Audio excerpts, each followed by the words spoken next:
not supposed to do this. No, I'm going to embarrass you. No, you do. No, come here. I'm not supposed to speak now. Please sit down. We have the Teacher of the Year of 2016, who's now the General Congresswoman from Connecticut. Stand up, let everybody see you. Johanna Hayes. But because she's always used to being on time, she has to go. They just called the vote in the House of Representatives. I love you. Thanks for being here. Thank you. Good afternoon. I'm excited to join the President and the First Lady to recognize our National Teacher of the Year, Kurt Russell.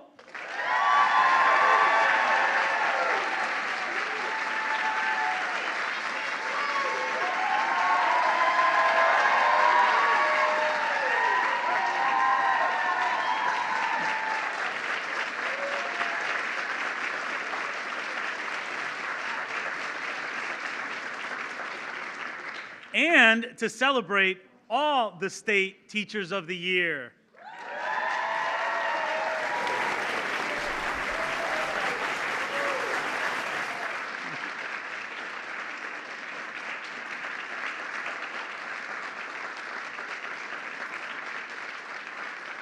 This upcoming year, you represent the best profession in America. During my teaching days, I always look forward to hearing about this event. Today, I may be the Secretary of Education, but as you could tell by the smile on my face, I'm excited and honored to be surrounded by outstanding teachers. I feel like I'm at home. You probably don't know this, but Mr. Russell and I share some things in common. We both became teachers in the communities that raised us. We both remember the profound impact that teachers of color had on us when we were children. I'll never forget how Mr. O'Neill, my first male teacher of color, made me feel. I remember thinking, this guy's a pretty cool guy. I want to be just like him. Now, in Mr. Russell's history class, students also feel seen and they feel motivated. Educators like Mr. Russell remind us that science is an art. Teachers are also experts in the science of learning. They deserve respect.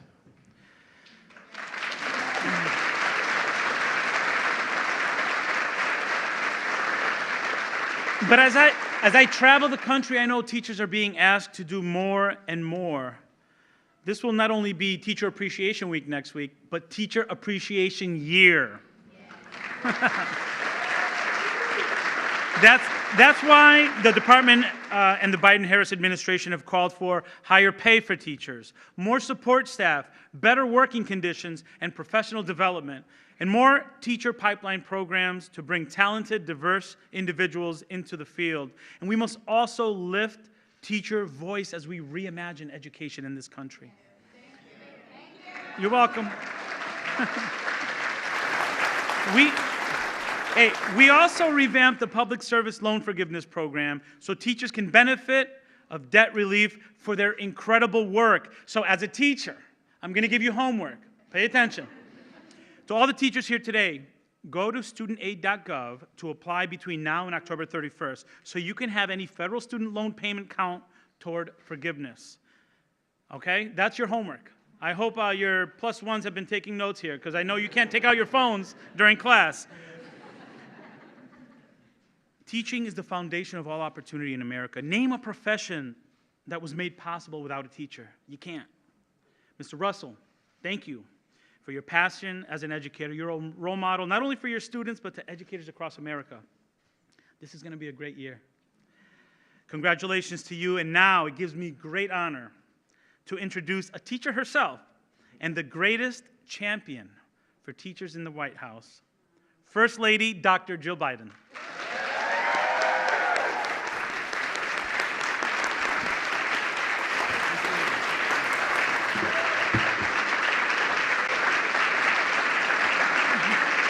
Thank you. Thank you very much. Thank you. Thank you, Secretary Cardona. And welcome to the White House.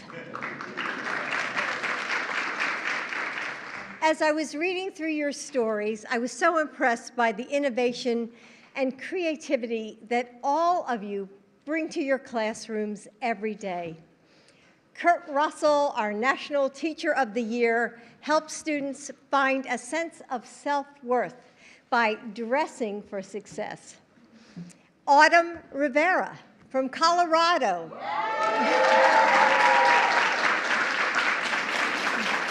helped her students join a campaign to save a local lake. Jared Kepp, where are you?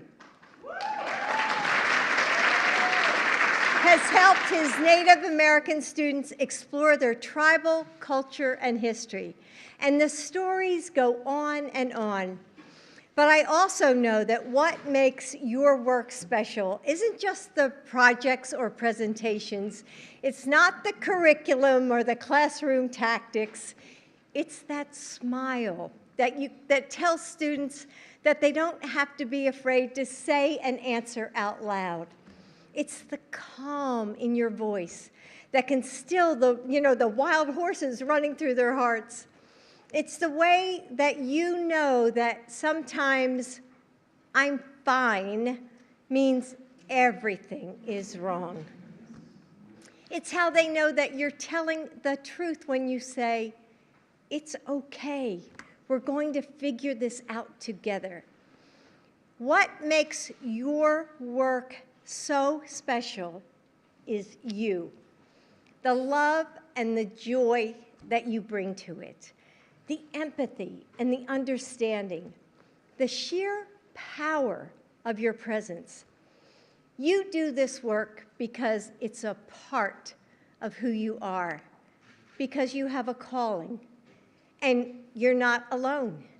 Somewhere listening is a college student who grew up teaching her younger brothers and sisters and knows that she has a gift. A young man who took an education class and something just clicked for the first time. There's an artist who wants to spread the joy of creating something out of nothing.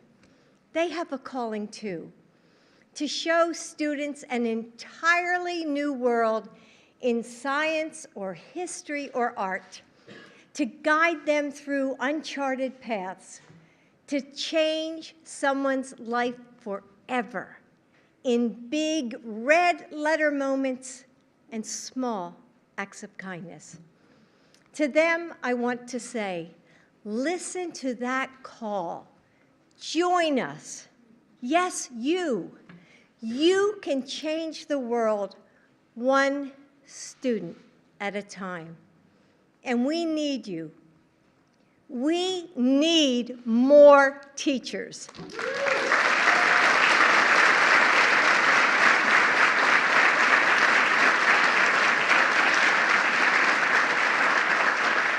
I can't promise that it will be an easy job, right?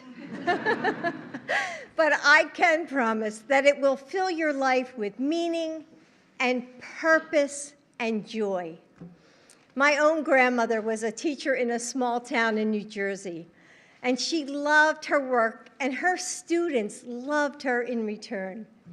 And just like you might see in the movies, she used to call her students to class with a big brass bell. And when she died, she didn't leave behind a giant estate, but what I inherited from her and what I still have to this day is that bell.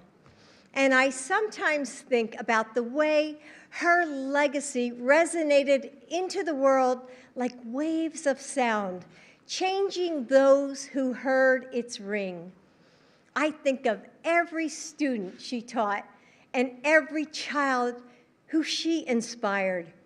And I wonder, what amazing things they grew up to do. Perhaps they are public servants working to make our communities a little stronger, a little fairer. Perhaps they are doctors saving lives, or architects building our cities, or scientists working to solve global challenges. And of course, there's at least one teacher. Today, all of you ring your own bell, pulling each person you teach into a harmony that never ends. Right now, someone out there is a better thinker because of you. Someone is standing a little taller because you helped her find the confidence that she needed.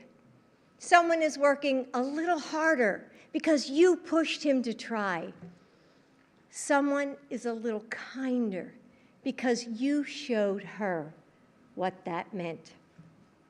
And someone is braver because you helped him find his courage. Never stop ringing that bell. Never forget that student by student, the lives, now I'm getting emotional, the lives you change go on to change the world. Thank you, thank you, thank you.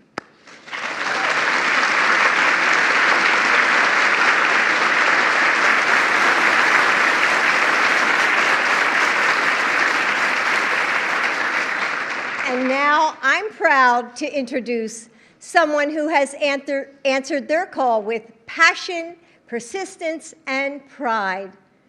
The 2022 National Teacher of the Year, Kurt Russell.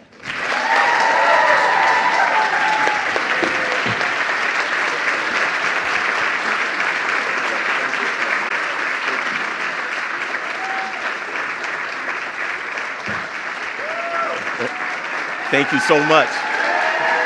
Thank you. Thank you. Thank you so much. Wow, wow. Thank you, thank you, thank you. Thank you so much. It's just an honor and a pleasure to be here. President Biden, thank you for your belief and tireless effort in education. Appreciate it. Thank you, Dr. Biden, for your strong leadership and your advocacy towards education, for a more equitable education as well. Secretary Cardona, thank you for your effort and your service and your leadership. To my Ohio delegate, thank you so much. Ms. Angela Dickey, my state coordinator, Mr. Brent Betts, my principal, my superintendent, Dr. David Hall, forgive me, and my state superintendent as well, Dr. Stephanie Siddons. So thank you as well.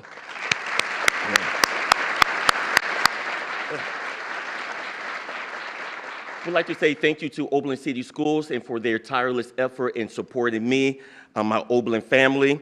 A special and most important thank you to my beautiful wife, Donna, who is here.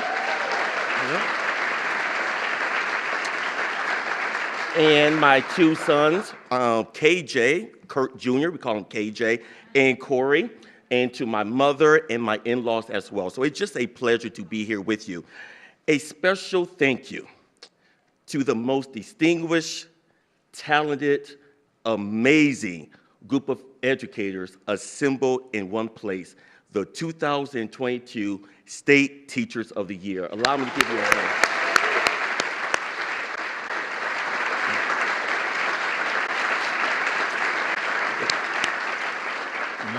You are truly, truly amazing, and I look forward to learning from you and taking this journey together. When I look at you, I see your desire to improve the lives of your students. I am humbled and honored to represent you along with the thousands of hardworking educators throughout this nation who believe in a rich, fulfilling education for all students. Especially during this past 2 years, I have personally witnessed teachers pour into their students unwavering kindness, love, and hope. Being here today makes me think of my colleague and good friend, Danita, who has touched countless children's lives with her caring approach to teaching. Each day, she gives her time in investing in every child that crosses her path by giving out hugs to students who are having a difficult time, or even something simple as a granola bar to students who are hungry. Danita epitomizes what great teaching is: cheering, rooting, and being invested in the wholeness of the child. Each student needs a champion no matter what the circumstances are.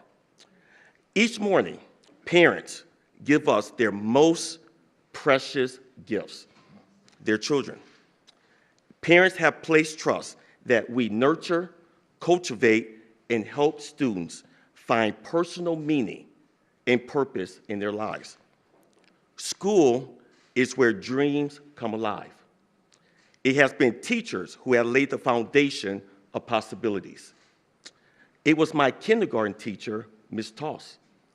Ms. Francine Toss, I still vaguely remember my first day of kindergarten. I was greeted by Ms. Toss, a middle-aged white woman with a huge smile and a gentle voice. She welcomed each student to her class and, like all teachers on the first day, tried to ease the nervousness of her students. The school year was great. Ms. Toss made learning enjoyable, fun, and she created a learning environment in which you felt as though you were the only one in the classroom. Her lessons were meaningful and heartfelt, and one could tell she enjoyed teaching.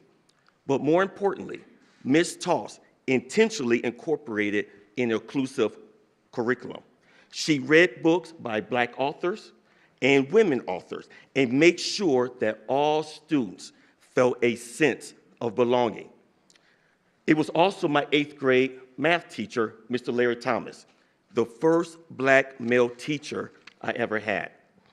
Mr. Thomas wore an afro, was an impeccable dresser, and he wore a shirt and tie every single day. When I looked at him, I saw a professional. This provided me with an attainable goal of becoming a teacher. In him, I could see myself. As I reflect on the lessons that I learned from Ms. Toss and Mr. Thomas, I realized that teaching has to be learner-centered. Students must see themselves in the classrooms and the curriculum in order to empower and to engage. That's why I created courses that allow students to feel valued, courses that deals with women's rights, gay rights, and also a survey of Black history. It's important that my students see themselves as I see them, with unlimited potential and full of gifts.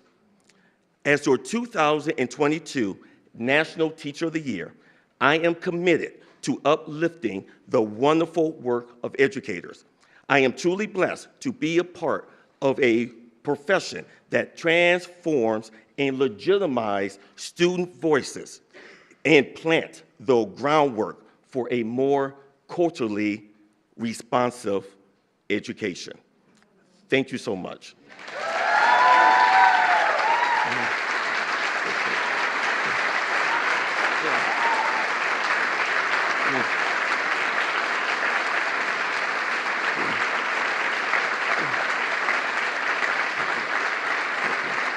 Thank you.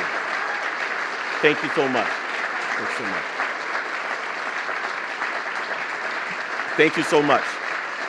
Thank you. I am now honored to introduce someone who knows the power of education, a man who is proudly married to a lifelong educator, President Joe Biden.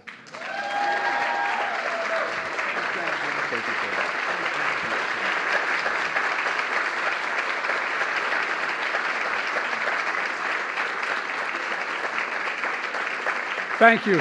Thank you, Kurt. Thank you, thank you, thank you. Secretary Cardona, thank you. And I want to thank Jill.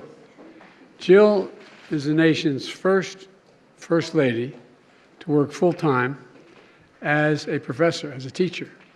She taught high school, and she teaches at community college for a long time now. We made a deal that she's so good. Teaching is not what Jill does, it's who she is, like most of you, who you are, what you believe. And so when we got elected to the presidency, and as vice president as well, I suggested, and she agreed fully, that she should continue to teach. And people said, what? Well, she teaches 14 credits a semester. community college, full-time, and she does her job.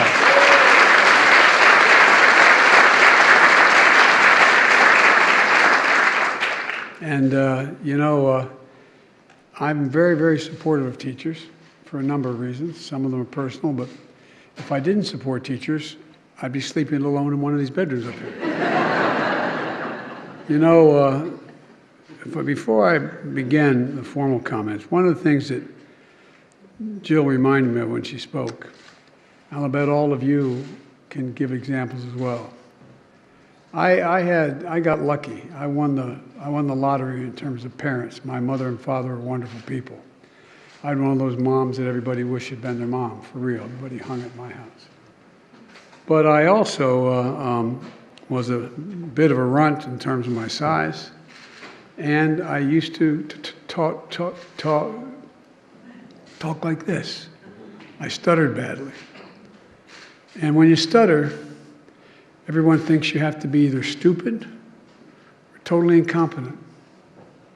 And if you notice, it's the only infirmity a child can talk about, adult can talk about having had, that people, you didn't because you're teachers, think they can laugh, think it's funny. If you saw the movie The King's Speech, you understand. You understand. We went to see it, Jill and I, and right as the king was standing at the racetrack making the speech, she reached over. I guess I tightened up somehow and brought back all the memories. And I look back on it now, and I wonder, besides, I really got lucky with my parents. My mother would say, "Look at me, Joey. Look at me. You're smarter than anybody. You're this, you're that. So stop. You can do this." My point is this, that I had teachers, I can name the ones through grade school, high school, and even college. I didn't really beat my stuttering, and still occasionally I do, until I took a speech and debate class in college, just forced myself to be able to stand up. When they sent me the copy, the guy who wrote the King's Speech found the original speech and made a copy of it and sent it to me. From the movie. And he does his speeches exactly like I did, which a nun taught me. If you took a look at my speech, you'll see that there's all these slash marks in the speech.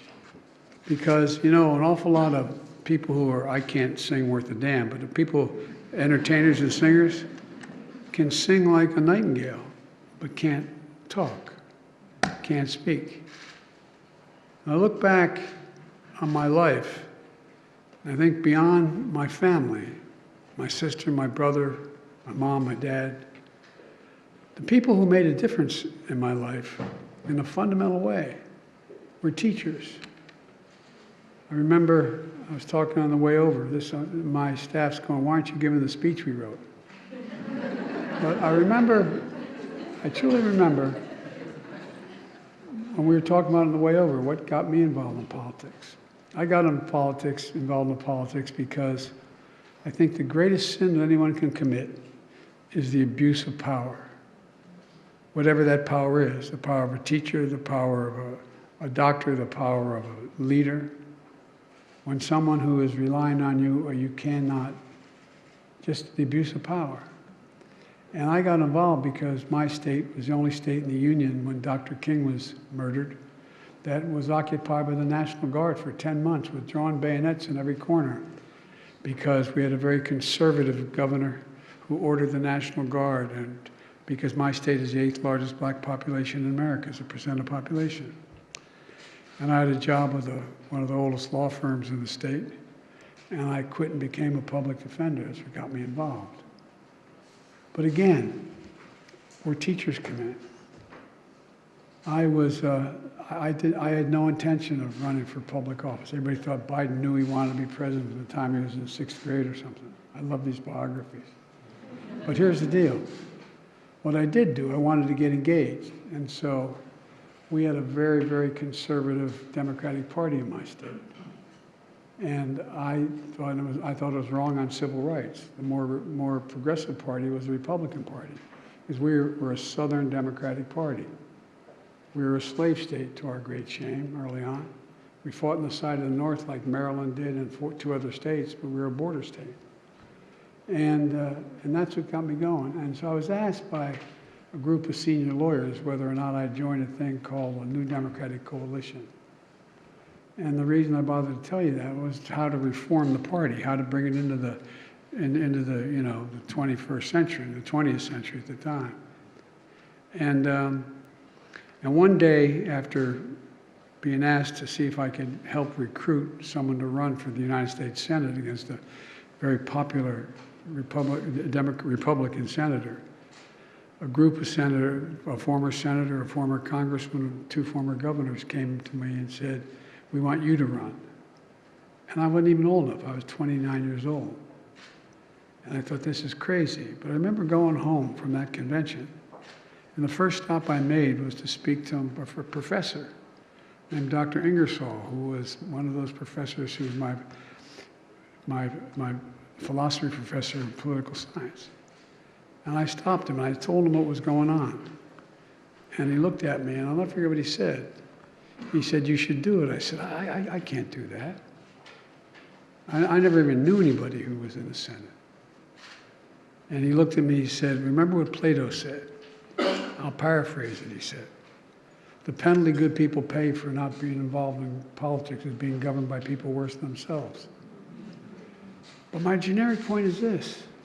He gave me the confidence as a 29-year-old kid with no money to run. He gave me the confidence. Just like the nun would tell me, Joey, you can do this. They gave me the confidence. And I think about it. You're going to think about 20 years from now, how did you end up standing on the podium in the White House? No, you didn't ever expect that. I wonder how I got here. I got here because of my parents and my teachers. And so, folks, that idea is exemplified by the National Teacher of the Year. Kurt, you and I have something in common, though. I was an adjunct professor in law school for years, teaching an advanced course in separation of powers, and I taught to get money when I was at Syracuse Law School. To get through law school, I was a substitute teacher. You should be nicer to them.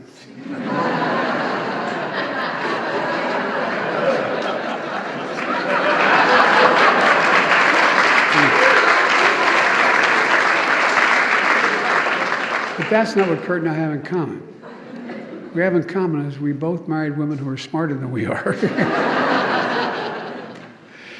This is an assistant dean at Oberlin College, one of the finest colleges in the country.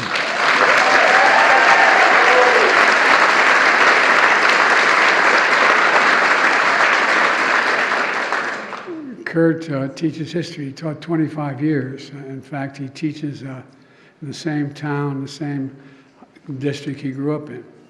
And by the way, when I left the vice presidency, I had a chance to do a number of things, but I became a professor at the University of Pennsylvania and presidential politics.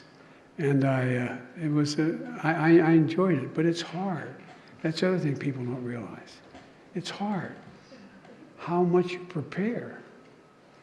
I had a 3-credit course I taught in law school. I would literally I didn't want to do it during the week because I didn't want people to say I'm taking away from my job as a senator. So I did it on Saturdays at Delaware Law School.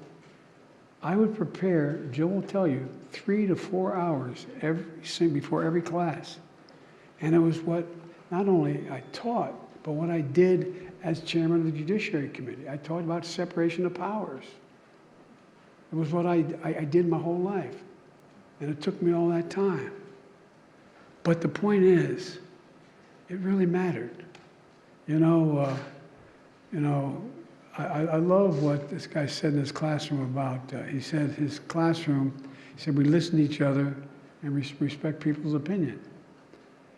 Well, part of this is all about fundamentally teaching respect. While we might be in the opposite sides of hot topics, we're on the same side in terms of having respect for one another.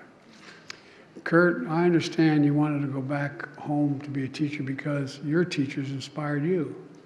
I'll bet every one of you can name one or two teachers who fundamentally impacted your lives. Well, you know, I think you've paid it forward many times over, old buddy, and transforming the lives of your students in Oberlin, Ohio. Helping students see themselves in you. That's what happens, I think. And helping all your students not only learn history, but see that they have a role in shaping history. I mean, in a literal sense. And to the Delaware Teacher of the Year, where were you, Joshua? Where's my Delaware Teacher of the Year?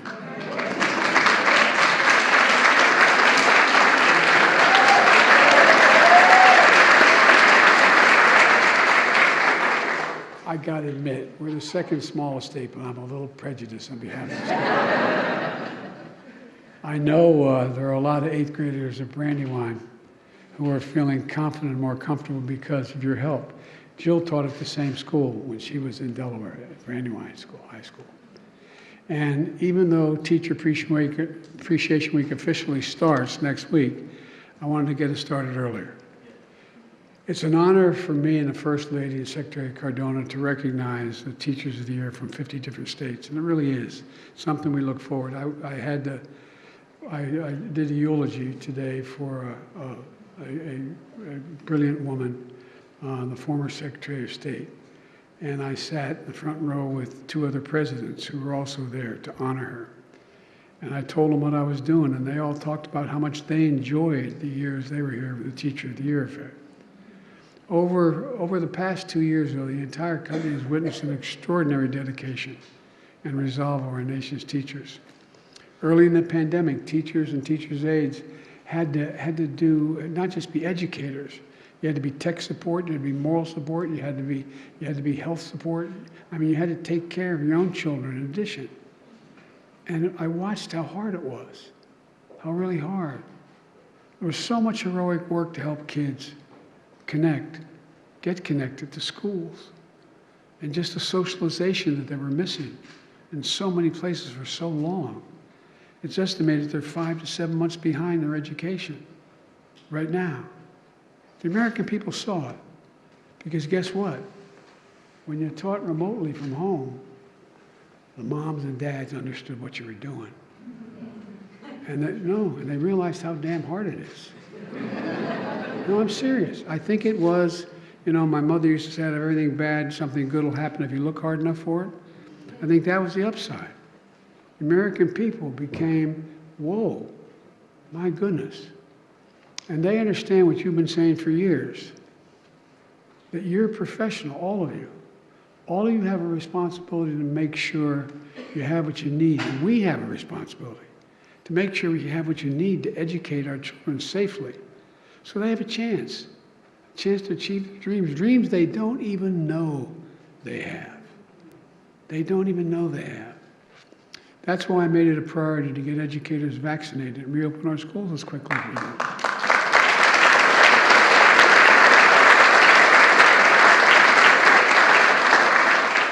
We made a historic commitment to our schools, $130 billion in the rescue plan, $130 billion. It helped us go from 50% of our schools being closed to 99% of our schools open and safe, better heating, air conditioning, ventilation systems, safer buildings. It isn't a thriving building until it comes alive, though, with teachers and students. And with the help of the American Rescue Plan, local governments are able to, as the state officials here can tell you in education, we're able to add a record 279,000 new educators in 2021. 250,000, another 50,000 jobs, teaching jobs, in the first months of 2022. In January, compared to the period before the pandemic, schools have increased their number of social workers by 65%, counselors by 17%. You're expected to do everything. You're expected to not only teach, you're expected to be a guidance counselor yourself, but you're also expected to deal with the problems that they have at home. You see it. You can see it in their faces when they walk into school. And as Jill said, just by the way they answer the questions, and questions about how they're doing, how they're feeling. And you need help. You need social workers. You need school psychologists and psychiatrists. You need that kind of help. And the American Rescue Plan funds are especially important now that we see the impact this pandemic exacted on our children. As I said, students have lost months of learning, and particularly reading and math. It's not just academic skills they've fallen behind on. Teachers are seeing young children struggle to interact in group settings, to manage conflict, to take turns. They got a lot of learning to make up. And we're doing everything we can to help you. And I want input from you as well, because we have a lot of teachers, we seek their input. Using the funds from the American Rescue Plan, schools are providing and expanding summer learning and tutoring programs to give students extra time and attention they need to catch up and develop those fundamental math and reading skills. You all know if you get far behind in first, second, third, fourth, fifth, sixth, seventh grade, it takes a lot of time to make up, and if you lose your confidence, it even gets harder. So I urge more states, counties, and cities and towns to use their American Rescue Plan funding, which is in the billions of dollars, to hire more teachers, more tutors, more critical personnel in our schools. Now we have an opportunity to make even more game-changing investments for educators, students, and families. We're in competition for leading the 21st century. Not a joke. That's where we are right now. You know, parenthetically, if you think about it, what was the reason why we led the world beginning around 1905, 6, and 7, and 8? Because we became the first nation in the world to have universal education of 1 through 12 for everybody, no matter what, without cost. Well, guess what? If we were sitting down today deciding we were going to set up an education system, raise your hand if any of you think 12 years is enough in the 21st century. Just 12 years. Things are moving too rapidly. They're changing exponentially. And as Jill said, any country that out-educates us is going to out-compete us. It's that basic. So we have to build a 21st century because the rest of the world isn't waiting. We have to build for it. One of the tough images of the pandemic was children sitting in their cars with their mother or dad or older brother or sister in a McDonald's parking lot because that's the only way they get on Wi-Fi to do their homework. This is the United States of America, for God's sake. The United States of America. We didn't know it before, we know now. High-speed internet is essential. That's why we're spending tens of billions of dollars to make sure that we have high-speed internet available to everyone, rural America, inner-city America, suburban America, throughout every single school district in America. That's part of the whole legislation we passed in terms of infrastructure. It's starting now, it's going to create millions of jobs as well, for real. But again, we got to get in the 21st century. We got to move. And the budget I propose supports schools, supports students, and supports you. To bridge the gap between under-resourced schools and their wealthier counterparts, we're proposing a $19 billion increase in Title I schools, and mostly historically neglected, underfunded schools in our nation. We got to let them catch up. That investment would more than double the current funding of Title I schools. And it also proposing the largest increase in special education funding in 2 decades. We made the promise, we've never fulfilled it. We've got to fulfill it. Going to add another $1 billion commitment with the goal of doubling the number of social workers, school counselors, and school nurses in K through 12. And by the way, thanks to the American Rescue Plan, we're making real progress toward that goal. And to support you, the educators, my budget includes $610 million increase teacher diversity, effectiveness, and retention. It's true.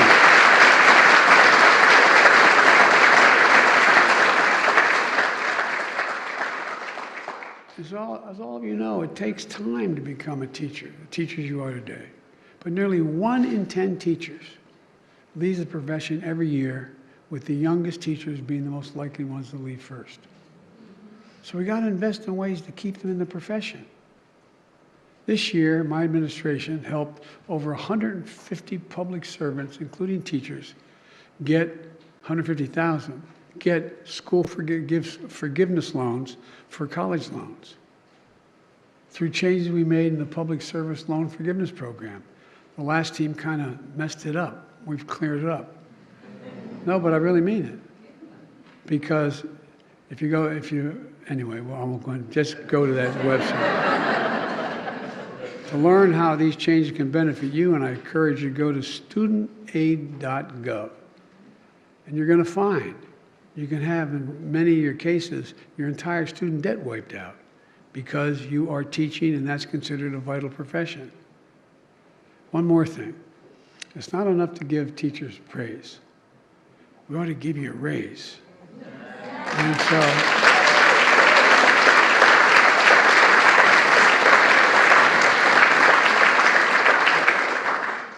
and I have to really listen to you, which I know Senator Cardona has been doing. And we should stand up for you. We should have your back. Teaching is one of the hardest jobs in this country, to be able to do it well. And one of the most important. Today, there are too many politicians trying to score political points, trying to ban books, even math books. I mean, did you ever think, even you younger teachers, did you ever think when you'd be teaching, you'd be worrying about book burnings and banning books? All because it doesn't fit somebody's political agenda. American teachers have dedicated their lives to teaching our children and lifting them up.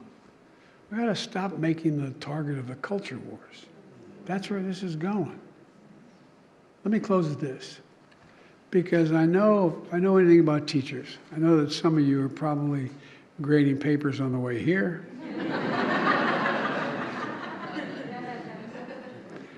By the way, Jill traveled with me around the world.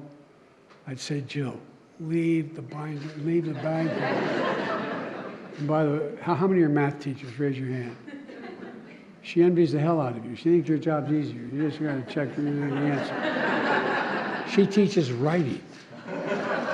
But she gets off the plane, am I joking, with up to 50, 60 papers she's grading on Air Force One. I mean, I said, Jill, she's walking down the, I think I'm kidding you. I'm not kidding with you. This is deadly earnest. So, and many of you are trying to figure out, are you going to, if you have class tomorrow, you may not, you may be here for tomorrow, but on Monday, are you ready for your class? Are you prepared? Have your lesson plan together? Because look, these aren't, we always talk about these children. They're not someone else's children. They're our children. And they are the kite strings that literally lift our national ambitions aloft, in a literal sense. Think about it. If you got to do one thing to make sure the nation succeeded in the next 2 generations, what would you do? You'd want, I would say, literally, have the best educated public in the world. Have our students gain confidence enough to know what they can do, to reach in. We have an obligation. We have an obligation to help them teach and reach their potential. You've heard me say it many times about our children, but it's true.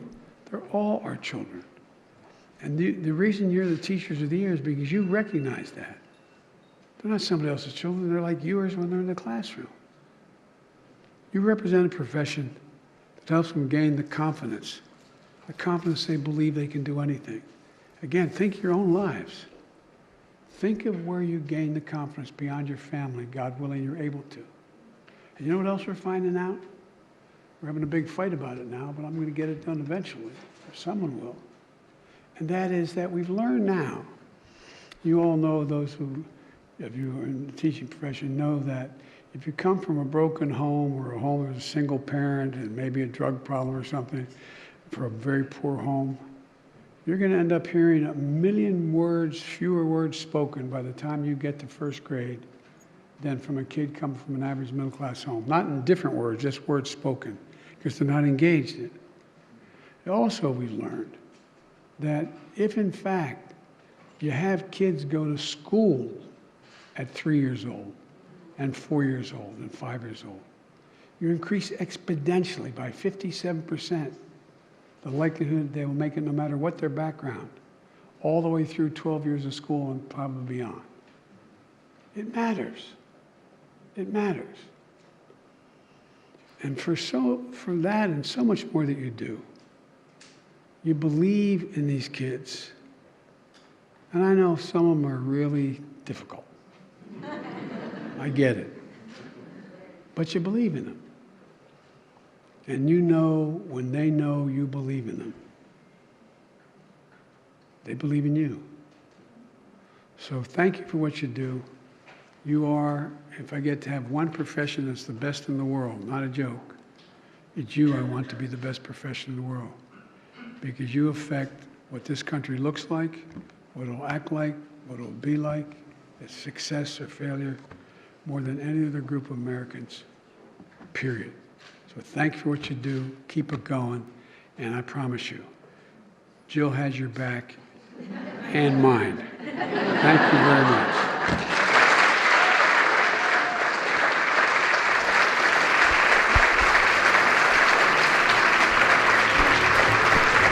Ladies and gentlemen, please remain in your seats while the President and First Lady depart.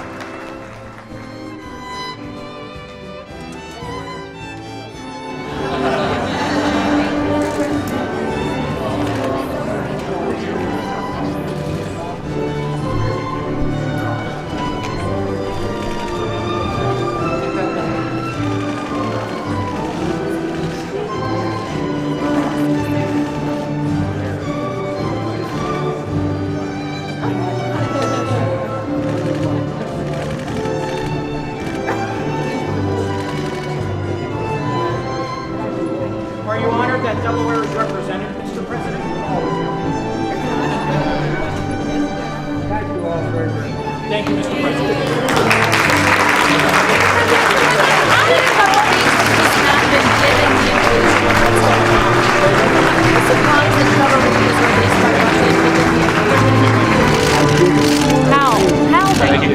Thank you. 3 months ago. What's your response to Russia cutting off from Poland?